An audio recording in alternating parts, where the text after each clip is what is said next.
natuurlandschap. Ik heb het even opgezocht. Het betekent landschap gevormd onder invloed van de mens. Eigenlijk wel geldt dat voor elk landschap in Nederland. Ook dit gebied hier in Lottum.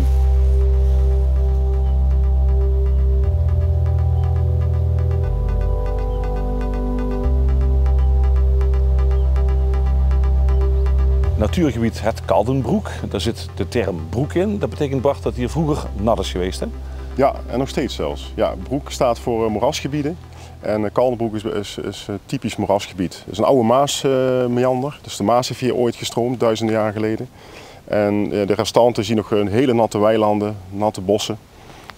En een trasrand waar de Maas heeft uitgesleten.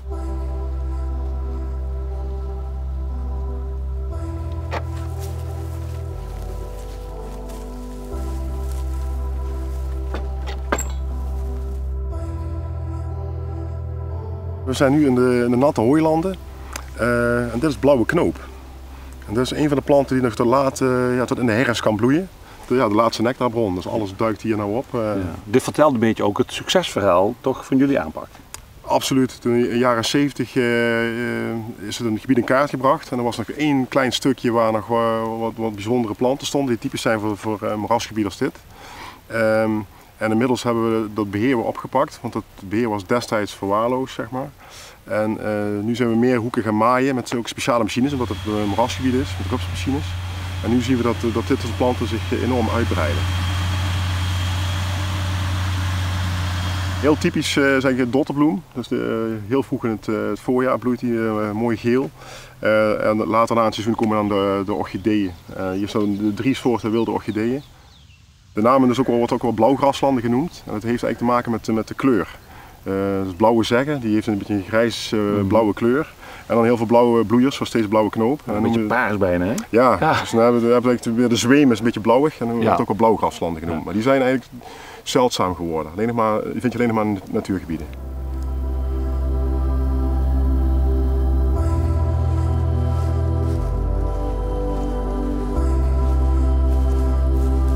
We staan nu in het, vlak bij de Molenbeek. Die loopt in het diepste punt van de Maasmeander.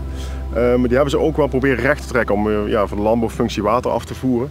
En nou, ook met klimaatverandering willen we ook juist niet alleen voor natuurwaarde, maar ook voor onze waterhuishouding water vasthouden. En hier hebben we samen met het waterschap ook die sloot op een aantal plekken weer laten slingeren en de oevers verlaagd. En hier zie je ook dat het is een keurig droge periode, maar hier staat gelukkig nog wat water. We zagen net wat steltlopertjes nog hier. De vogels die forageren graag op dit soort plekjes. Ja, het is een beetje een triest moeras nu, hè? Ja, één keer in zoveel jaar valt het droog, dat is op zich niet zo erg. Alleen we hebben nu wel heel veel droge jaren achter elkaar, dus dat is wat minder. Want normaal kunnen op deze plek helemaal niet staan, want we staan ook letterlijk tussen de moerasplanten. Dit is moerashertshooi met die gele bloemetjes.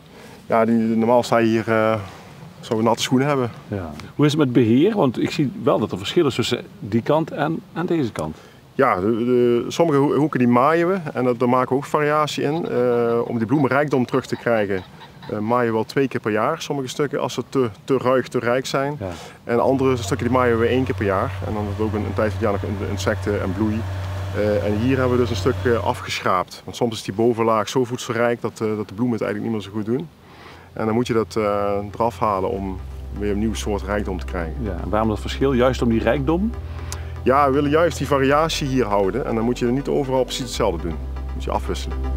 Een mooie natuurlijke rijkdom in het gebied Kaldenbroek. Onder meer door gevarieerd beheer en dankzij vrijwilligers.